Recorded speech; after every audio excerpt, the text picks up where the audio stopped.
क्या हाल ही के अंदर राजस्थान के अंदर मुख्यमंत्री ने आर्टिफिशियल इंटेलिजेंस नीति यानी एआई नीति है वो 2025 लागू करने की घोषणा की है। बिल्कुल सही है। और इस नीति के 3 स्तंभ याद रखिएगा। पहला स्तंभ इसका नैतिक एआई होनी चाहिए, दूसरा पहलू इसका लोगों को स्किल सिखाई जाए, और तीसरा है कि एक मजबूत डिजिटल बुनियादी ढांचे का निर्माण करें, ऑनलाइन डिजिटल ढांचे का निर्माण करें। यह बात भी एआई नीति के संबंध में सही है और यह नीति नेशनल इंडिया एआई नीति के साथ में शामिल की गई। सभी कथन सही है, तो यह राजस्थान के संदर्भ में याद रखिएगा। देश का सबसे बड़ा भामाशाह स्टेट डाटा सेंटर, अभी तो रुको तुम लोग, अरे यार हम बात करें अगस्त के सूजस की, अभी तो ऐसे ऐसे पोस्टर भी डाले हुए हैं, और अगस्त के सूजस की ये चीजें कौन पढ़ाएगा तुम्हें, ये कौन पढ़ाएगा है? ये सारी कटिंग लेकर आया हूं। आज की क्लास है ना वो बहुत खतरनाक है। तुम क्या सोचते हो, अरे भाई बहुत मेहनत लगी, सोचा था कल रात को लूंगा लेकिन कंटेंट एक जगह कर नहीं पाया, फोटोज वगैरह। बड़ी खतरनाक क्लास है। सीधे सीधे प्रश्न आ जाएंगे इसकी हेडिंग से, याद रखिएगा यहां पर। तो अगला है, देश का सबसे बड़ा भामाशाह स्टेट डाटा सेंटर है वो कहां पर स्थापित होगा? देश का सबसे बड़ा राजस्थान में होगा, और राजस्थान में भी बात करें तो आपके जयपुर के अंदर, जयपुर के अंदर सबसे बड़ा Bhamashah state data centre, very important है, याद रखिएगा जयपुर। फिर है कि आपका एवीजीसी एक्सआर पॉलिसी के संबंध में जो सत्य कथन है वो आपको पहचानना है। ये एवीजीसी एक्सआर पॉलिसी है क्या सर? देखो एवीजीसी एक्सआर पॉलिसी की बात करें, ये एनिमेशन से संबंधित है, गेमिंग, एनिमेशन, विजुअल इफेक्ट जैसे जो ऑनलाइन के क्षेत्र है उससे संबंधित है। आगे देखिएगा। अगला, राज्य सरकार ने 1000 करोड़ रुपए की लागत से 4 अटल इनोवेशन स्टूडियो और एक्सलेटर्स की स्थापना करने की बात कही है। तो 4 जो है अटल इनोवेशन स्टूडियो और एक्सलेटर्स की स्थापना 1000 करोड़ रुपए की लागत से, दोनों ही कथन इसमें सही है। तो ये एवी जो है आपकी राजस्थान की जो एवीजीसी पॉलिसी है। हाल ही में प्रधानमंत्री किसान उत्सव पर राज्य स्तरीय समारोह, हाल ही के अंदर प्रधानमंत्री किसान उत्सव दिवस पर राज्य स्तरीय समारोह कहां आयोजित किया गया? तो ये राज्य स्तरीय समारोह आपके बांसवाड़ा जिले के अंदर आयोजित किया गया, जहां पर 76 लाख, ध्यान दीजिएगा, यहां पर 76 लाख किसानों को 76 लाख किसानों को लाभान्वित किया गया इससे। तो ये पॉलिसी आप लोगों को याद रखनी है। हाँ, पेपर सॉल्यूशन का कुछ आया क्या? पेपर सॉल्यूशन तो इतनी है, कोई सबूत हो गया तो हो हमारे खिलाफ तो लाओ, फिर हम तो मेहनत से मिलाते भाई। पपीता उत्कृष्टता केंद्र का लोकार्पण कहां किया गया? पपीता उत्कृष्टता जो है केंद्र है वो हाल ही के अंदर आपके शिकराय दौसा के अंदर और देवड़ावास के अंदर पूछे तो आपका मधुमक्खी पालन उत्कृष्टता केंद्र, मधुमक्खी पालन उत्कृष्टता केंद्र, मधुमक्खी पालन वाला पूछे तो देवड़ावास कर देना, और शिकराय दौसा पूछे तो शिकराय दौसा में पपीतो दौसा। तो इस तरह से आप लोगों को याद रहेगा, पपीतो दौसा। 15वें राष्ट्रीय अंगदान दिवस के संबंध में गलत कथन की पहचान करनी है। अंगदान दिवस की बात करें, इनमें एक भी कथन गलत नहीं डाला है हमने, सारे कथन सही है। कैसे? हाँ जी अरे वो रोक लगेगी, मुझे पता है वो रोक लगेगी कि भाई आप एग्जाम के तुरंत बाद पेपर सॉल्व ना करें। लो जी, मैंने तो हाथ बांध लिए, हाथ पीछे करके खड़ा हूं, लेकिन बल्लू आपकी जेल से कल फरार हो जाएगा, फिर क्या करोगे? मैं तो कल ही करा दूंगा, 12 घंटे आ जाना तुम, उसके बाद क्यों, मैं खुद टेंशन नहीं, आराम से सोऊंगा बढ़िया तरीके से, है ना। 3 दिन बढ़िया तुम्हारा हो जाए, इसलिए लाइव रहना है सबको। 6 पारियों के पेपर संभावित प्रश्न। 15वें अंगदान दिवस के ऊपर सम्मान समारोह का आयोजन नई दिल्ली के अंदर, देखो ये नई दिल्ली के अंदर इसका आयोजन किया गया सम्मान समारोह का, अंबेडकर अंतरराष्ट्रीय केंद्र जो दिल्ली में है वहां पर हुआ। राजस्थान ने डिजिटल अंगदान संकल्प में देश भर में पहला, डिजिटल अंगदान संकल्प में अंदर राजस्थान ने पूरे देश में पहला स्थान प्राप्त किया है। बहुत इंपॉर्टेंट प्रश्न है, पहला स्थान प्राप्त किया, दिल्ली में सम्मेलन हुआ, राजस्थान को 2 अवार्ड मिले। यह प्रश्न इंपॉर्टेंट है, प्रश्न पूछा जाएगा, खिलाड़ी का याद करिएगा। अश्विनी बिश्नोई का संबंध कौन से खेल से है? यह है अश्विनी, और अश्विनी ने गोल्ड मेडल जीता है कुश्ती के अंदर, विश्व कुश्ती के अंदर। अश्विनी के बारे में लिखिएगा, अंडर 17 विश्व कुश्ती चैंपियनशिप, अंडर 17। अब तुम लोग कमेंट में ये बता दो तब तक फटाफट कि अश्विनी का संबंध कौन से जिले से है। अंडर 17 विश्व कुश्ती चैंपियनशिप, अंडर 17 विश्व कुश्ती चैंपियनशिप जो कि आपकी ग्रीस एथेंस के अंदर आयोजित की गई, ग्रीस एथेंस के अंदर आयोजित की गई। उसमें राजस्थान की बेटी ने जीता है गोल्ड मेडल। क्या जीता है? गोल्ड मेडल जीता है। और इनका संबंध है भीलवाड़ा से, बिल्कुल शाबाश, ये है आपके भीलवाड़ा की। कहां की है? भीलवाड़ा की कुश्ती से संबंधित है और भीलवाड़ा की है। और इस प्रतियोगिता का जो आयोजन है 28 जुलाई से 3 अगस्त, 28 जुलाई से 3 अगस्त 2025 को एथेंस ग्रीस के अंदर इसका आयोजन किया गया। क्यों हिला डाला ना, एकदम शौक लगा सभी को, ऐसे क्वेश्चन हूबहू मिलते फरमान जारी करने पड़े। शौक लगा ना शौक? हाँ तो ये तो भाई एक साल में कमाल है। बाकी ऐप के अंदर पूरे साल जम के पढ़ो, फिर कोई फरमान लगाने की जरूरत ही नहीं पड़ेगी, सारे क्वेश्चन मिल जाएंगे, जम के पढ़ो पूरे साल। एथेंस ग्रीस में आयोजन होता है और 28 जुलाई को आयोजन किया गया। खिलाड़ी का नाम याद रखना भाई, खिलाड़ी है तो जरूर पूछे जाएंगे। एक यश बरड़िया का पूछा जाएगा, अद्विक शर्मा का पूछा जाएगा, अश्विनी बिश्नोई का पूछा जाएगा। प्रश्न आएंगे एग्जाम के अंदर, सीधे सीधे प्रश्न आएंगे, याद कर लीजिएगा, मोस्ट इंपोर्टेंट है। गोल्ड जीतने वाली राजस्थान की पहली खिलाड़ी होगी अंडर 17 के अंदर। अश्विनी बिश्नोई है वो कुश्ती खिलाड़ी है जिनका संबंध भीलवाड़ा से है, बिल्कुल सही कथन है। अश्विनी बिश्नोई के बारे में वापस पूछा गया है। हाल ही में अश्विनी बिश्नोई ने एथेंस ग्रीस में आयोजित आपका विश्व कुश्ती चैंपियनशिप के भार वर्ग देख लीजिएगा, पूछा जाएगा 65 किलोग्राम 65 किलोग्राम 65 किलोग्राम भार वर्ग में गोल्ड जीता है। अश्विनी वर्ल्ड कुश्ती चैंपियनशिप में गोल्ड मेडल जीतने वाली राजस्थान की प्रथम महिला पहलवान बन गई है। तो इनमें जो तीनों कथन है वो सत्य है। अश्विनी का भार वर्ग याद कर लीजिएगा 65 किलोग्राम है, 65 किलोग्राम याद कर लीजिएगा, मोस्ट इंपोर्टेंट है। अगला, हाल ही में मुख्यमंत्री ने 765 केवी के जो विद्युत उपकेंद्र स्थापित करने की घोषणा की है। ये विद्युत उपकेंद्र है वो फूसासर याद करिएगा। ये 765 केवी के विद्युत उपकेंद्र है फूसासर। आपसे पूछे कि ये फूसासर जो स्थान सुर्खियों में था कहां पर स्थित है, ये जैसलमेर के अंदर स्थित है। यहां पर आपके 765 केवी के विद्युत उपकेंद्र स्थापित किए गए। भणियाना तहसील, सुजस में लिखा हुआ था सारा कुछ, भणियाना तहसील, हाँ पिछले 10 दिन लगे, वापस से तैयार किया, बढ़िया कंटेंट। फूसासर भणियाना तहसील। समान अवसर नीति का संबंध किससे है? समान अवसर नीति का संबंध है वो आपके दिव्यांगों से है। समान अवसर नीति 2025, इसमें दिव्यांग महिलाओं को हम बात करें तो प्रधानमंत्री मातृवंदन योजना के अंदर 10,000 रुपए, प्रधानमंत्री मातृवंदन योजना के अंतर्गत दिव्यांग मातृवंदन योजना के तहत 10,000 रुपए, प्रधानमंत्री मातृवंदन योजना के तहत 10,000 रुपए। और पेंशन राशि, दिव्यांगों की जो पेंशन राशि है इसके अंतर्गत वो कितनी है? 1250 रुपए है।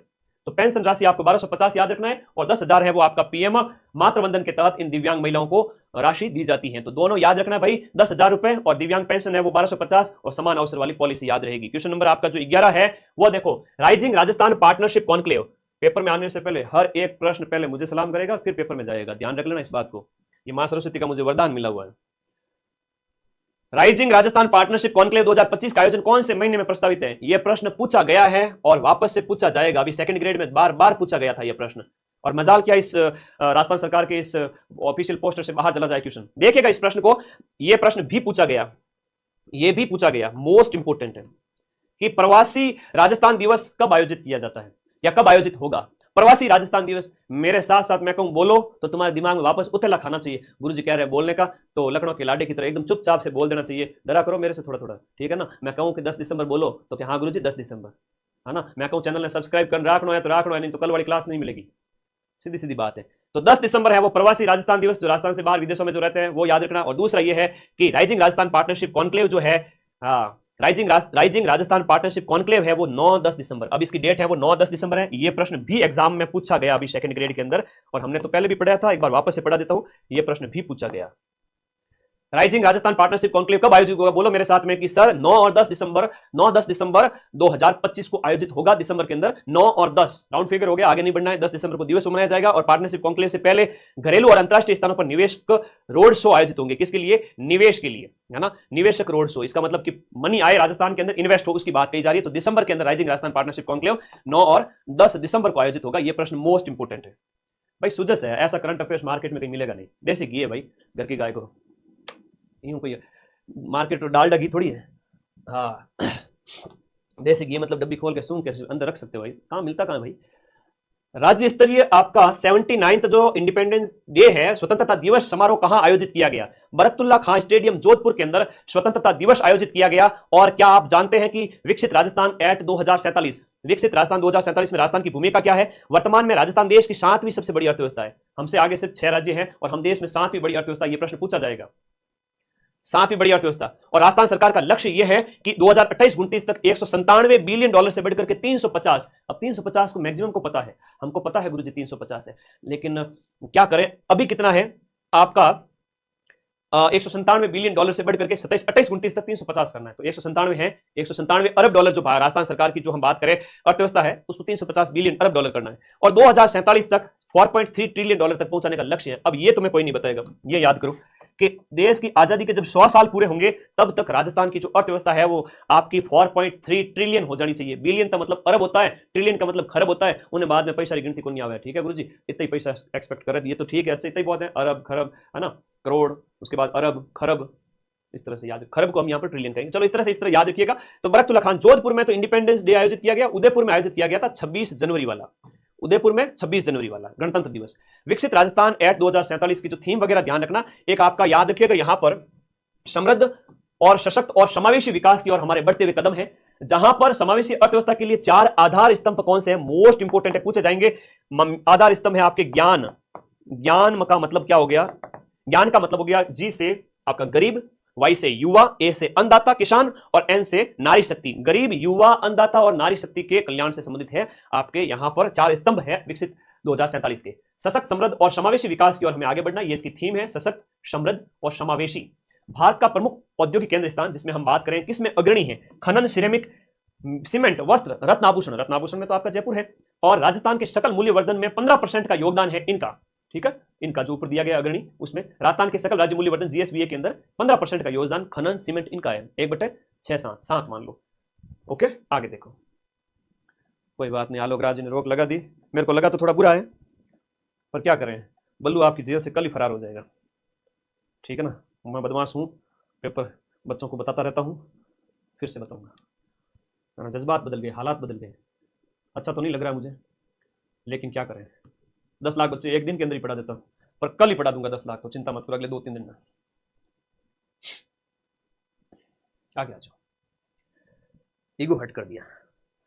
हाल ही में राजस्थान के कौन से प्रोजेक्ट को राष्ट्रीय CIPS, वो क्या, मैं एक मिशन लेके चल रहा था कि मैं नौकरियां दिलाऊंगा बच्चों को, 55,000-54,000 बच्चों को नौकरी दिलाऊंगा, वो एक मिशन लेके चल रहा था। उसमें हालांकि हम उनका सम्मान करते हैं, लेकिन होता तो बेटर है, कौन सी एकदम से बच्चे बेचारे एकदम जिन्होंने पहले पढ़ा हुआ उनको मदद मिल जाती। चलो कोई नहीं, जो हुआ सो हुआ, पर मैं पहले ही कर दूंगा खेल पूरा काम तमाम।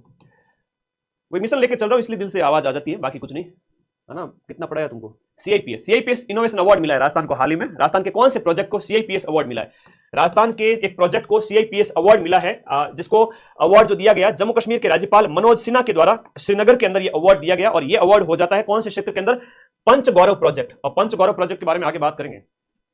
अरे आलोक राज तो सोशल मीडिया के हेड है, वो तो सब देखते रहते हैं, उनको सब पता है कौन पढ़ा रहा है, कौन टॉप पे पढ़ा रहा है, कौन लीगल तरीके से पेपर बताता है बच्चों को, इसलिए तो फरमान जारी किए जाते हैं। खैर हम उनका सम्मान करते हैं, आगे बढ़ो। CIPS जो अवार्ड है वो पंच गौरव प्रोजेक्ट के लिए उपराज्यपाल जम्मू कश्मीर के मनोज सिन्हा के द्वारा राजस्थान को इसमें दिया जाता है, याद रखिएगा। हाँ जी, ये ध्यान रखिएगा। अगला देखिए क्वेश्चन नंबर 13,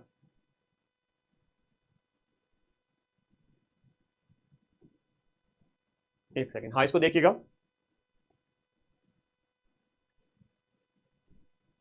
एक सेकंड, पंच गौरव नहीं, इसका आसन है किसान साथी प्रोजेक्ट, डी ऑप्शन इसका सही है। किसान साथी प्रोजेक्ट के तहत यहां पर CIPS अवार्ड जम्मू कश्मीर के उपराज्यपाल द्वारा दिया गया। राष्ट्रीय गोकुल मिशन, राष्ट्रीय गोकुल मिशन के संबंध में आपको बताना है, हाँ किसान साथी है इसका आंसर, ठीक है किसान साथी। राष्ट्रीय गोकुल मिशन के संबंध में असुमेलित का चयन करना है। राष्ट्रीय गोकुल मिशन के संबंध में गलत कौन सा मेलित किया गया है। राष्ट्रीय गोकुल मिशन कब स्टार्ट होता है, ये आपके 2014 में स्टार्ट हुआ था। राष्ट्रीय गोकुल मिशन, हम इनकी बात करें, पुरस्कार आपके और श्रेणी दी गई है, तो पुरस्कारों की श्रेणी जो दी गई है यहां पर जो दिए गए में सुमेलित कौन सा है, नहीं है। देखिएगा यहां पर प्रथम श्रेणी है वो इसमें 5 लाख रुपए, दूसरी श्रेणी के अंदर आपके 3 लाख रुपए, तीसरी श्रेणी के अंदर आपके 1 लाख रुपए। तो दिए गए में से आपका जो तीसरी श्रेणी है ना, तीसरी श्रेणी की बात करें, सी ऑप्शन जो है वो हैगा 2 लाख रुपया, 2 लाख रुपए जो सुमेलित करना है, इसमें 2 लाख रुपए होगा, 2 लाख रुपए होगा, इसलिए डी ऑप्शन है। तीसरी श्रेणी में 2 लाख होगा। 26 नवंबर 2025 में आपका ये अवार्ड दिए गए है ना, 26 नवंबर 2025 को ये दिए जाएंगे, 26 नवंबर 2025 को ये अवार्ड दिए जाएंगे। और राष्ट्रीय मिशन गोकुल की बात करें तो ये दिसंबर 2014 के अंदर स्टार्ट होता है, दिसंबर 2014 में राष्ट्रीय गोकुल मिशन शुरू होता है, गौपालन से संबंधित है, और इसमें 5 लाख, 3 लाख और 2 लाख है, ठीक है, तीसरी श्रेणी के अंदर, ठीक है, याद करिएगा। आगे बढ़े, नेक्स्ट अगले प्रश्न की ओर चले। और यहां पर पहला ग्रीन हाइड्रोजन हब कहां पर स्थापित किया जाएगा, तो जोधपुर के अंदर उत्तर भारत का पहला ग्रीन हाइड्रोजन हब स्थापित किया जाएगा। परीक्षा में प्रश्न पूछा गया है। और देश में ऊर्जा क्रांति में बढ़ावा देने के लिए IIT जोधपुर में करीब 250 करोड़ रुपए की, 250 नहीं 205 करोड़ रुपए, 205 करोड़ रुपए की लागत से उत्तर भारत का पहला ग्रीन हाइड्रोजन जो इनोवेशन क्लस्टर स्थापित होगा PPP मॉडल के तहत, जिसका मतलब होता है public private partnership. PPP model के पर बनने वाला यह क्लस्टर 350 साल में कितना उत्पादन, 350 टन हाइड्रोजन होगा, ग्रीन हाइड्रोजन का उत्पादन होगा। इस ग्रीन हाइड्रोजन से क्या करेंगे सर? भाई ग्रीन हाइड्रोजन से आपके एनर्जी के अंदर आज इलेक्ट्रिसिटी वगैरह कहां तक, पेट्रोल वगैरह इसका कहां तक इस्तेमाल करोगे? तो ग्रीन हाइड्रोजन पर्यावरण के अनुकूल भी है और विकल्प भी है वर्तमान जो है ऊर्जा के साधन है उनका। 205 करोड़ रुपए लगे, 350 टन प्रतिवर्ष उत्पादन है, पर ईयर इसका उत्पादन है। और उसके बाद देश का चौथा है। तो एग्जाम में प्रश्न ये आएगा, ये पूछा जाएगा ग्रीन हाइड्रोजन हब राजस्थान के अलावा कहां कहां पर है? सुजस में भी लिखा हुआ था। तो पहला उड़ीसा भुवनेश्वर के अंदर, पहला है आपका उड़ीसा भुवनेश्वर के अंदर, और दूसरा है पुणे महाराष्ट्र के अंदर।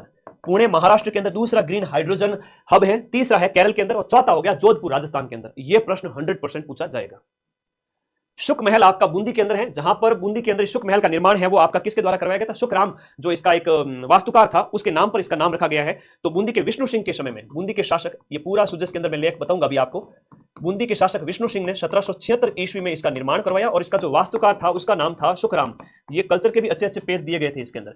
वास्तुकार का नाम था शुकराम, तो उसके नाम के ऊपर शुक महल कहाँ का? बूंदी में। गुरुजी मैं तो पड़ोसी नुक्ति खाना हूँ, मारे गणेश सुख हुआ जिंदगी में, मैंने कोई पड़ोसी बुला दे तो मैं तो बारिश से मैं बीतो भी चला जाऊँ, तो ठीक है बूंदी खाने जाऊँ तो सुख मिले, तो सुख याद रखोगे, ठीक है। इसे कीपलिंग पैलेस भी कहते हैं। रूडयार्ड कीपलिंग जो अंग्रेजी इतिहास साहित्यकार था कीपलिंग, तो इसलिए इसे कीपलिंग पैलेस भी कहा जाता है। कीपलिंग पैलेस या कीपलिंग महल भी कहते हैं, क्योंकि रूडयार्ड कीपलिंग एक बहुत बड़ा साहित्यकार था और इंडिया में रह गया था, वो एंग्लो इंडियन था। इसकी कविता आपने 12th में पढ़ी होगी, अच्छे से अगर स्टडी की है तो।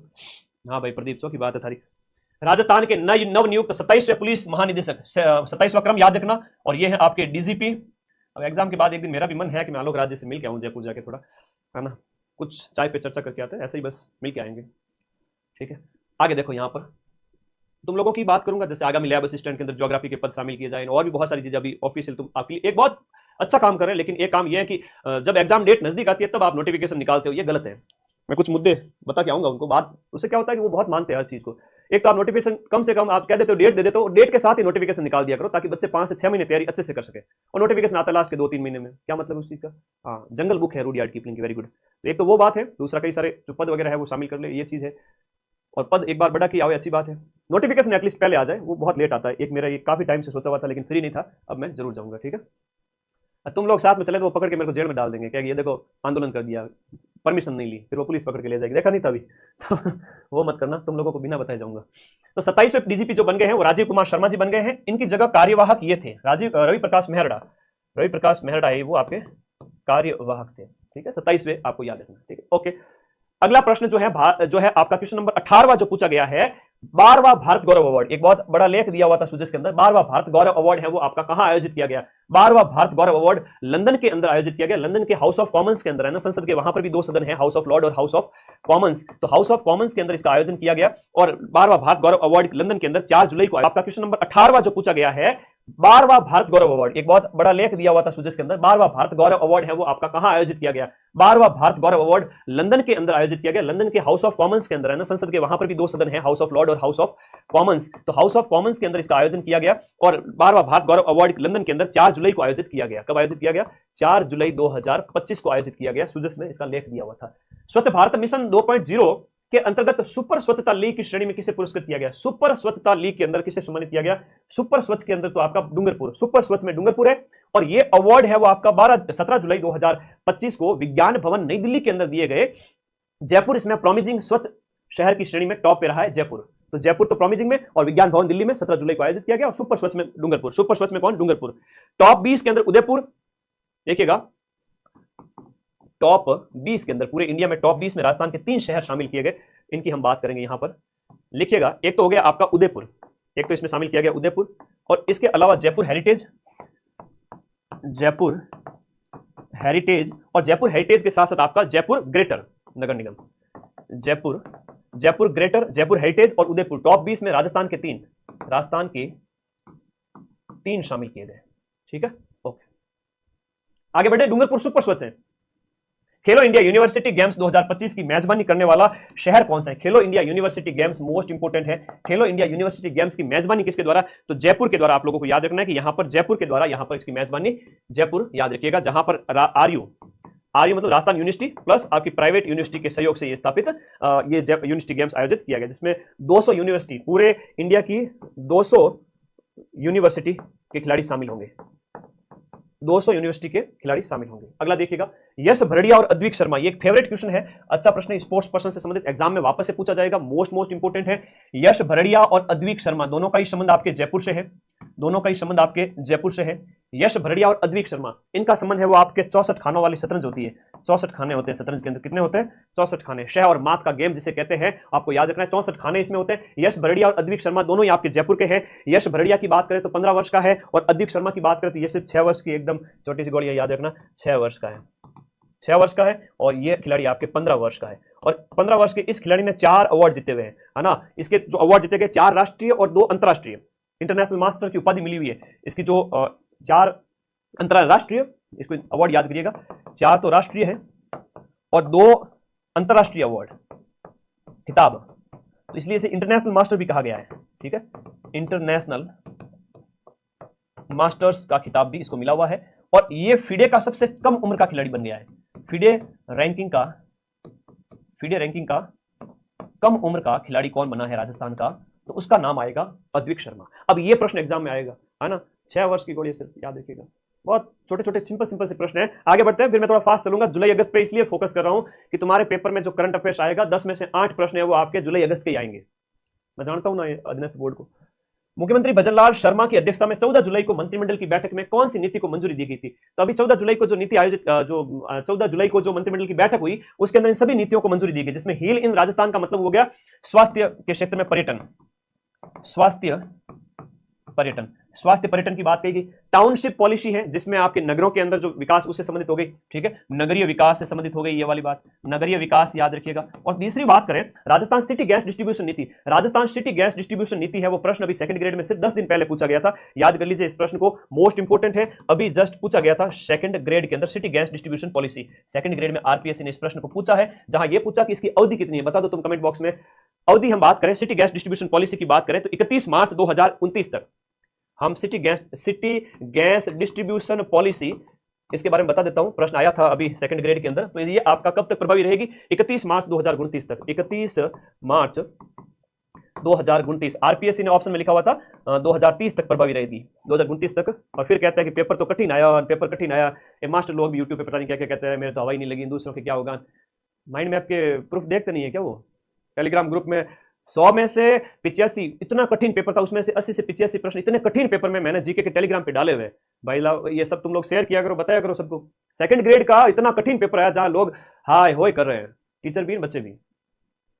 फर्स्ट ग्रेड में भी यही हाल थे इनके, और सेकंड ग्रेड में भी यही हाल है इनके, और मैंने फर्स्ट ग्रेड में भी और सेकंड ग्रेड में भी हाईएस्ट प्रूफ दे दिए ऑल राजस्थान, और टेलीग्राम भरा पड़ा है, जाके देख लो एसएसटी जी के, जहां पर लोग हाय होय करते हैं। पूरे राजस्थान में पढ़ने वाले ढंग से 100 बच्चे भी नहीं है, ढंग से पढ़ने वाले, मेरिट पार करने वाले 100-200 भी नहीं है, और दोगुना आरपीएससी को दोगुने बच्चे नहीं मिलते मेरिट के, तो पढ़ते तो है नहीं लखनऊ के लाडे।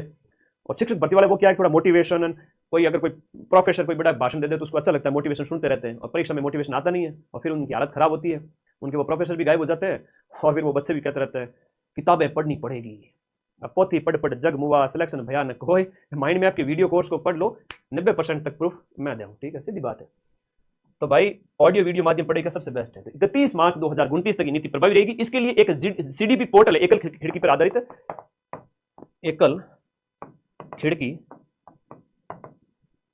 पर आधारित CGD city gas distribution portal है। और प्रश्न के ऑप्शन में दूसरा कथन यह दिया हुआ था कि इसके लिए एक बड़ा अधिकारी होगा, तो अधिकारी नहीं है वहां पर, वो पोर्टल की बात कही गई थी, तो पोर्टल था, और ये 31 मार्च तक प्रभावी रही थी। दोनों कथन आपके एग्जाम में पूछा गया। इसके लिए आपका जो है भूमिगत जो पाइपलाइन है, PNG पाइपलाइन जो नेचुरल गैस है, PNG, और इसके साथ साथ CNG कंप्रेस्ड नेचुरल गैस है, इसकी आपूर्ति की बात कही गई है। पाइपलाइन है ना, ये सिटी गैस वाली पाइपलाइन लगी हुई है, आप लोगों ने देखी होगी जगह जगह। ये क्या है कि गैस की पाइपलाइन है, परीक्षा प्रश्न पूछ लियो, इसलिए मैं रुका, थोड़ा आगे बढ़ो। वर्तमान में आरपीएससी के सदस्यों की संख्या पूछ रहे हैं, तो 7 से बढ़कर के सदस्यों की संख्या है वो आपकी कितनी हो गई है? 10, और प्लस एक अध्यक्ष जो कि UR साहू है, तो वर्तमान में सदस्यों की संख्या कितनी है? 10 है भाई। एम्स दिल्ली की तर्ज पर आपका रिम्स यानी कि राजस्थान आयुर्विज्ञान संस्थान जो है एम्स के जैसा का जैसा एक रिम्स बनाया जाएगा, और ये रिम्स है वो एक स्वायत्तशासी संस्था के रूप में जयपुर में रिम्स का विकास किया जाएगा। एम्स के जैसा का जैसा रिम्स है वो जयपुर में। बजट 25-26 में बैलों से खेती योजना के तहत कितनी प्रोत्साहन राशि दिए जाने की घोषणा की गई है? बैलों से अगर आप खेती करते हो और परंपरागत खेती परंपरागत खेती को बढ़ावा देने के लिए, कि पहले हमारे पूर्वज जैसे खेती करते थे वैसे के वैसे चीजें आपको करनी है, वो परंपरागत खेती को बढ़ावा देने के लिए आपके पास एक जोड़ी बैल होना चाहिए, है ना, एक जोड़ी बैल होना चाहिए। एक जोड़ी बैल का मतलब हुआ जिसके अंदर 2 बैल हो, तो आपको 30,000 रुपए यहाँ पर प्रोत्साहन राशि, है ना, अगर तुम बैल रखोगे तो तुम्हें 30,000 रुपए सरकार देगी। और मेरे ऊपर कभी हो गया बाई चांस, उस दिन देखा नहीं था, जैसे मेरे ऊपर बोट वगैरह लगाए गए या मुझे रोकने की कोशिश की, तो गांव जाऊंगा, हल चलाऊंगा, मेरी जरूरतें कम है इसलिए मेरे जमीर में दम है। बाजीराव सिंह वाली बात है, तो सीधी सी बात है, बैल चलाने की बात है, बैल। पीएम सूर्य घर योजना, पीएम सूर्य घर योजना में संयंत्र स्थापित करने वाले शीर्ष राज्यों की सूची में राजस्थान का कौन सा स्थान है? सूर्य घर योजना में संयंत्र स्थापित करने वाले में राजस्थान का स्थान कौन सा है?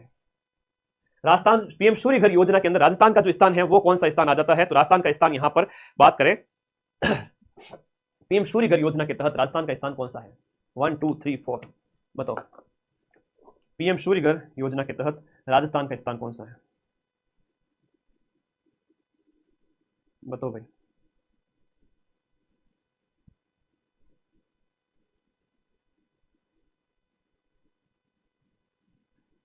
हाँ जी, कितने हैं वो सब बताएंगे अभी आपको।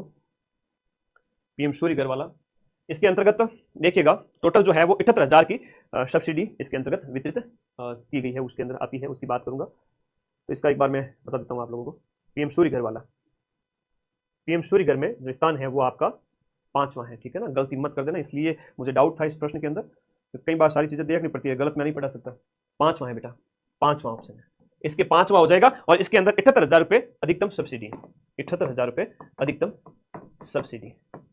अगला प्रश्न देखिएगा, कुसुम योजना के संबंध में आपका कौन सा कथन है वो गलत है? कुसुम कंपोनेंट ए में राजस्थान पहला है, कुसुम कंपोनेंट सी में राजस्थान का स्थान तीसरा है, और सी में गुजरात का पहला स्थान है। तो इसमें गुजरात का जो दिया गया ऑप्शन नंबर जो सी है, इस योजना के तहत टॉप पे गुजरात जो असत्य कथन है, घटक सी के अंदर जो टॉप पे है वो आपके लिखा गया है कि कुसुम योजना में सी में राजस्थान का तीसरा स्थान है।